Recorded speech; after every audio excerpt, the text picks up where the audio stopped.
अस्सलामुअलैकुम viewers, welcome to my YouTube channel. उम्मीद करता हूं कि आप सब लोग खैरियत से होंगे।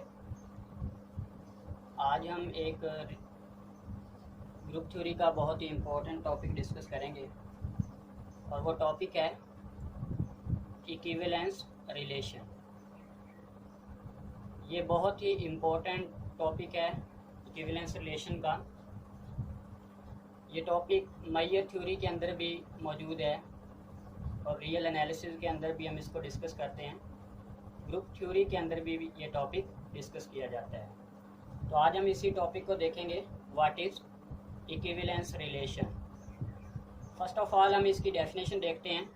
What is definition? देखें, a relation R on a set A is called an equivalence relation if and only if R is reflexive, symmetric and transitive। देखें, इसमें तीन कंडीशंस होती हैं कि जो हमने रिलेशन डिफाइन किया है सेट ए के ऊपर, वो हमारे पास रिफ्लेक्सिव भी होना चाहिए, सिमेट्रिक भी और ट्रांजिटिव। फिर हम उस रिलेशन को क्या कहेंगे? इक्विवेलेंस रिलेशन कहेंगे। तो देखें, अब वो तीन properties reflexive, symmetric and transitive कौन सी होती हैं उनको देखते हैं। For all A B C belong to set A, हमने कोई भी तीन एलिमेंट्स ले लिए, किससे? सेट ए से। तो फिर देखें, रिफ्लेक्सिव किसे कहेंगे? If A is related to a. इसको हम रिलेटेड टू पढ़ते हैं। यहाँ पर मैंने नोट भी लिखा है, आप देख सकते हैं। Equivalence relations on a set A R denoted by symbol, और इस सिंबल को क्या प्रोनाउंस करते हैं? टाइल्ड। ठीक है, रिलेटेड टू भी बोलते हैं और टाइल्ड ये नोटेशन है। तो फर्स्ट ऑफ ऑल ये क्या है? रिफ्लेक्सिव कब होगा? If A is related to A, mean हमारे पास कोई सेट है ए, तो वो सेट जो रिफ्लेक्सिव कब होगा? If A is related to a. Second condition क्या है? सिमेट्रिक। सिमेट्रिक कब बोलेंगे? If A is related to b, this implies that b is related to a. अगर ए बी से रिलेट करता है तो फिर बी ए से भी रिलेट करना चाहिए। तो इस प्रॉपर्टी को क्या बोलते हैं? Symmetric property. और लास्ट वन प्रॉपर्टी है हमारे पास, what is transitive. Transitive property क्या है? If A is related to b and b is related to a, then A is related to C. If A is related to B and B is related to C, then A is related to C। फिर ये चीज़ होगी। और अगर कोई relation in तीनों properties को satisfy कर जाता है तो वो कौन सा रिलेशन होता है? इक्विवेलेंस रिलेशन होता है। अब डेफिनेशन तो वेरी सिंपल है, हमने पढ़ लिया कि ऐसा रिलेशन जो रिफ्लेक्सिव भी होता है, सिमेट्रिक भी होता है, ट्रांजिटिव भी होता है, वो इक्विवेलेंस रिलेशन होता है। अब इनको हम एग्जांपल से वन बाय वन डिस्कस करेंगे कि कौन सा रिलेशन रिफ्लेक्सिव है, सिमेट्रिक है और ट्रांजिटिव है, और कौन सा रिलेशन हमारे पास इक्विवेलेंस रिलेशन होगा। ऐसे भी रिलेशन हो सकते हैं जिनमें इनमें से कोई एक प्रॉपर्टी सेटिस्फाई कर रही होगी और बाकी की सेटिस्फाई नहीं कर रही होंगी। किसी में कोई दो प्रॉपर्टीज़ होल्ड कर सकती हैं, और ऐसा भी हो सकता है कि किसी सेट के अंदर ये तीनों प्रॉपर्टीज़ होल्ड कर जाएं, और वो सेट जिसमें ये तीनों प्रॉपर्टीज़ होल्ड कर जाएंगी वो हमारे पास क्या होगा? इक्विवेलेंस रिलेशन होगा। और जिसमें कोई एक भी फेल हो गई वो इक्विवेलेंस रिलेशन नहीं होगा। तो चलें देखते हैं नेक्स्ट हम इनकी एग्जांपल्स को।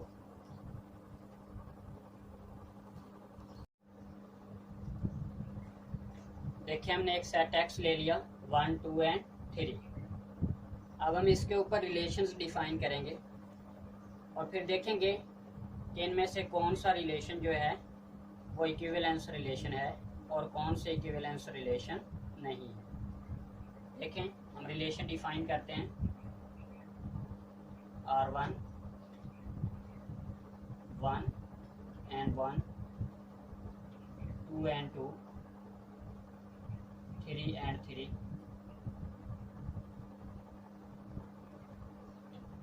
1 and 2, 2 and 3, 1 एंड 3। ये हमने एक रिलेशन डिफाइन कर लिया इसके ऊपर। नेक्स्ट हम एक और रिलेशन डिफाइन करते हैं R2 विच इज़ 1 1,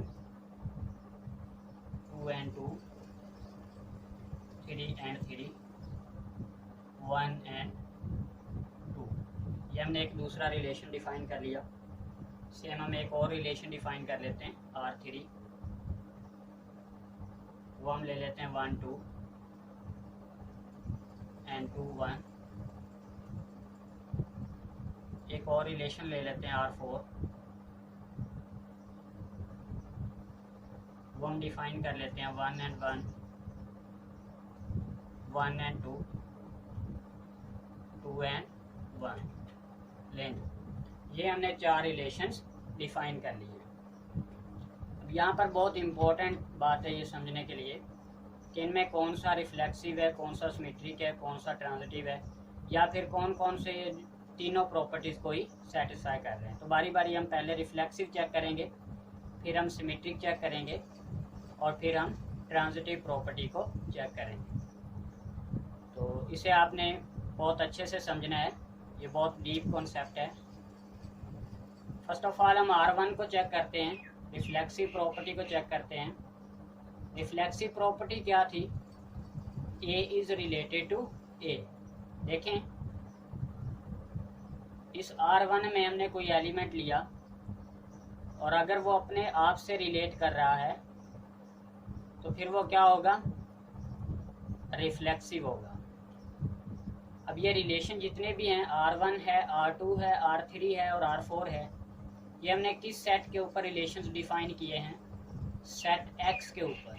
जैसा कि हमने डेफिनेशन में पढ़ा, डेफिनेशन में हमने कहा कि ABC सेट A से बिलोंग होंगे, तो फिर वो रिलेशन डिफाइन होता है सेट A के ऊपर। लेकिन यहाँ पर हमने सेट कौन सा लिया है? X सेट लिया है, तो हम वो एलिमेंट्स भी सेट X में से ही लेंगे। देखें 1 बिलोंग करता है सेट X से, 2 भी बिलोंग करता है और 3 भी सेट X में बिलोंग करता है। अब इसमें हम 1 लेते हैं, तो पहले रिलेशन में रिफ्लेक्सिव प्रॉपर्टी को चेक करते हैं। 1 से रिलेट करना चाहिए। रिफ्लेक्सिव प्रॉपर्टी यही है, A is related to A। देखें 1 से रिलेट कर रहा है। नेक्स्ट 2 से रिलेट करना चाहिए, कर रहा है। नेक्स्ट 3 एलिमेंट सेट X के अंदर मौजूद है, 3 से रिलेट करना चाहिए, तो 3 से भी रिलेट कर रहा है। तो इसका मतलब R1 जो है रिलेशन सेट X के ऊपर, ये रिफ्लेक्सिव रिलेशन है। अब हम ये नहीं देखेंगे कि ये 1 2 है, 2 3 है या 1 3 है, इनको हम स्किप कर देंगे क्योंकि इसमें 3 ही एलिमेंट्स थे, 1 2 एंड 3, और सभी आपस में एक दूसरे से 1 1 से, 2 2 से और 3 3 से रिलेट कर रहा है। यही हमारे पास रिफ्लेक्सिव प्रॉपर्टी है और वो इस पे सेटिस्फाई हो चुकी है। तो ये रिलेशन हमारे पास कौन सा हुआ? Reflexive relation. अब हम इसी R1 को चेक करेंगे, क्या ये सिमेट्रिक है? तो सिमेट्रिक के लिए क्या कंडीशन होती है? If A is related to B, then this implies that B is also related to A। चलें इस प्रॉपर्टी को चेक करते हैं। देखें 1 से रिलेट कर रहा है, A related to B, then B is related to A। यहाँ पर A और B दोनों सेम हैं, तो 1 से रिलेट कर रहा है वापस, तो इसका मतलब इस पे ये कंडीशन होल्ड कर गई। अब यहाँ पर देखते हैं 2 इज रिलेटेड टू 2, तो फिर 2 से रिलेट करना चाहिए, मीन B A से रिलेट करना चाहिए, तो ये सेम है, तो फिर वापस यही बनेगा, तो इस पे भी होल्ड कर गई। इसी तरह 3 पे भी होल्ड कर जाएगी। अब हमने चेक करना है 1 2 को। यहाँ पर 1 हमारा A है और 2 B है। A related to B, 1 related to 2। अब 2 रिलेटेड टू 1 इसमें मौजूद होना चाहिए, लेकिन इस सेट के अंदर 2 1 कहीं पे भी मौजूद नहीं है। देखें हम लिख सकते हैं 1 2 belongs to R1 but 2 1 does not belongs to R1। ठीक है, 1 2 तो R1 से बिलोंग कर रहा है, लेकिन 2 1 R1 में बिलोंग नहीं कर रहा, तो R1 नॉट सिमेट्रिक, अब ये सिमेट्रिक नहीं है। अब हम नेक्स्ट देखते हैं क्या ये R1 ट्रांजिटिव है या नहीं है। तो ट्रांजिटिव के लिए कौन सी कंडीशन होती है? If A is related to B and B is related to C, then A is related to C। चलें चेक करते हैं। इसमें देखें 1 is related to 2 and 2 is related to 3, then 1 is related to 3, ये इस set के अंदर मौजूद है। तो ये हमारे पास कौन सा रिलेशन हुआ? ट्रांजिटिव रिलेशन हुआ। तो R1 देखा आपने, R1 एक ऐसा रिलेशन है जो रिफ्लेक्सिव भी है और ट्रांजिटिव भी है, बट नॉट सिमेट्रिक, सिमेट्रिक नहीं है। अब इस तरह से और एलिमेंट्स को भी चेक कर सकते हैं, जैसे यहाँ पर देखें 2 is related to 2 and 2 is related to 3, then 2 is related to 3, वो इस सेट के अंदर मौजूद है ये वाला। इसी तरह से अगर हम चेक करते हैं इस सेट को, 1 is related to 1 and 1 is related to 2, then 1 is related to 2, और वो इस सेट के अंदर मौजूद है, तो इसका मतलब ये ट्रांजिटिव है। तो इसके ऊपर दो प्रॉपर्टी सेटिस्फाई हुई, रिफ्लेक्सिव और ट्रांजिटिव। सिमेट्रिक ये नहीं है, तो इसका मतलब R1 is not equivalence relation. अब नेक्स्ट R2 को चेक करते हैं। R2 के अंदर पहले तो देखेंगे क्या ये रिफ्लेक्सिव है या नहीं। 1 1 से रिलेटेड है, 2 2 से रिलेटेड है, 3 3 से रिलेटेड है। सेट एक्स में 3 ही एलिमेंट थे और तीनों अपने आप से रिलेट कर रहे हैं, तो R2 हमारे पास क्या है? रिफ्लेक्सिव है। अब हम क्या चेक करेंगे, क्या ये सिमेट्रिक है या नहीं है। सिमेट्रिक के लिए क्या कंडीशन होती है? If A is related to B then B is related to A। देखें 1 1 से रिलेट कर रहा है, सेम वाले तो रिलेट कर जाएंगे, 2 2 से रिलेट कर रहा है, फिर 2 2 से रिलेट करेगा वही आ जाएगा, 3 3 से रिलेट कर रहा है, फिर 3 3 से रिलेट करेगा वही आ जाएगा, वो इस सेट के अंदर मौजूद है। अब देखें, ये देखें 1 2 जो ऑर्डर पेयर है, 1 2, 1 is related to 2 but 2 is not related to 1, 2 1 हमें इस सेट के अंदर कहीं भी नज़र नहीं आ रहा, तो R2 is not symmetric, R2 symmetric नहीं है। अब हम देख लेते हैं R2 ट्रांजिटिव है या नहीं है। चलें देखते हैं। इस सेट को अगर देखते हैं, 1 इज रिलेटेड टू 1 और फिर आगे 1 इज रिलेटेड टू 2, फिर 1 2 से रिलेट करना चाहिए, तो वो इस सेट के अंदर मौजूद है। अब हम इसी तरह से देखते हैं, तो यही एक बनता था, A is related to B and B is related to C, then A is related to C, तो ये हमारे पास ट्रांजिटिव है। अब देखें, हम ऐसा नहीं कह सकते कि 2 इज रिलेटेड टू 2 और इसको चेक करें ट्रांजिटिव के लिए। उसके लिए कंडीशन ये है कि A is related to B then B is related to C, ये दोनों कंडीशंस होंगी, तो फिर हम तीसरी कंडीशन चेक करेंगे कि A is related to C। Mean ये वाला एलिमेंट दोनों सेट्स के अंदर सेम होना चाहिए, इसलिए हमने ये चेक किया 1 इज रिलेटेड टू 1, फिर यहाँ पर 1 मौजूद था और यहाँ इस सेट के अंदर 1 मौजूद था, तो ये 1 आगे 2 से रिलेट कर रहा है, तो फिर 1 रिलेट किया 2 से, वो इसके अंदर मौजूद है। तो ये सेट हमारे पास क्या हुआ? रिफ्लेक्सिव भी हुआ और ट्रांजिटिव भी हुआ, लेकिन सिमेट्रिक नहीं हुआ। ठीक है, आगे तो इस सेट को भी हम इक्विवेलेंस रिलेशन नहीं बोलेंगे। नेक्स्ट R3 को देखते हैं। R3 के अंदर क्या है? 1 2 है, 2 1 है। देखें पहले तो इसको रिफ्लेक्सिव चेक करते हैं। रिफ्लेक्सिव में क्या होगा? 1 1 से रिलेट करना चाहिए, 2 2 से और 3 3 से। ऐसा इस सेट के अंदर कुछ भी देखने को नहीं मिल रहा, तो ये सेट R3 जो है ये रिफ्लेक्सिव नहीं है।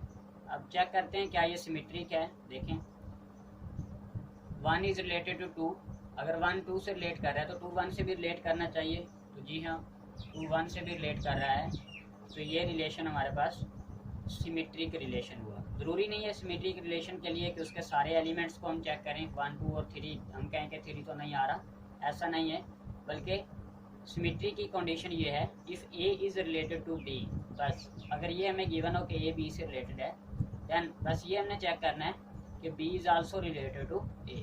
तो यहाँ पर 1 2 था तो 2 1 भी इसमें मौजूद है, तो R3 क्या है? सिमेट्रिक है। अब हमने चेक करना है कि R3 ट्रांजिटिव है। देखें ट्रांजिटिव के लिए कंडीशन होती है a is related to b and b is related to c, then also c is related to a, या फिर हम इसे कह सकते हैं a is related to c. देखें 1 2 से रिलेट कर रहा है, 2 1 से रिलेट कर रहा है, तो फिर 1 1 से रिलेट करना चाहिए जो इस सेट के अंदर मौजूद नहीं है। तो R3 क्या है हमारे पास, ट्रांजिटिव नहीं है, then R3 is not equivalence relation, R3 भी इक्विवेलेंस रिलेशन नहीं है। अब हम R4 को चेक करते हैं। पहले चेक करेंगे कि R4 जो है क्या ये रिफ्लेक्सिव है। देखें R4 में रिफ्लेक्सिव चेक करेंगे तो 1 1 से रिलेट कर रहा है, बट 1 2 2 से रिलेट करना चाहिए और 3 3 से रिलेट करना चाहिए, ऐसा कुछ भी मौजूद नहीं है। तो इसका मतलब R4 जो है ये नॉट रिफ्लेक्सिव है, ठीक है, ये रिफ्लेक्सिव नहीं हुआ। अब हम चेक करेंगे कि क्या ये सिमेट्रिक है। तो सिमेट्रिक के लिए कंडीशन होती है if A is related to B then B is related to A. Check करें 1 is related to 1 then again 1 is related to 1, तो यही आएगा।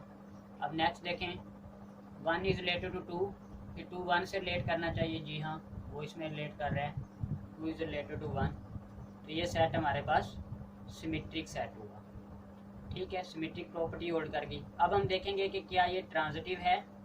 ट्रांजिटिव की कंडीशन देखें if A is related to b and b is related to c then a is related to c. देखें इन दो sets को चेक कर लेते हैं। 1 is related to 1 and 1 is related to 2 then 1 is related to 2, वही set आ जाएगा, ये मौजूद है। इसी तरह से अगर इसको देखते हैं 1 is related to 2 and 2 is related to 1 then 1 is related to 1, तो ये भी सेट के अंदर मौजूद है, 1 इज रिलेटेड टू 1, जिसमें कि ये R4 जो है हमारे पास है ये कौन सा है, ट्रांजिटिव है, ठीक है। तो ये रिफ्लेक्सिव नहीं हुआ, सिमेट्रिक है और ट्रांजिटिव भी है। तो इसका मतलब कि ये हमारे पास R1 R2 R3 और R4 ये सारे के सारे इक्विवेलेंस रिलेशंस नहीं हैं, क्योंकि इनमें से कोई ना कोई एक प्रॉपर्टी होल्ड नहीं करती।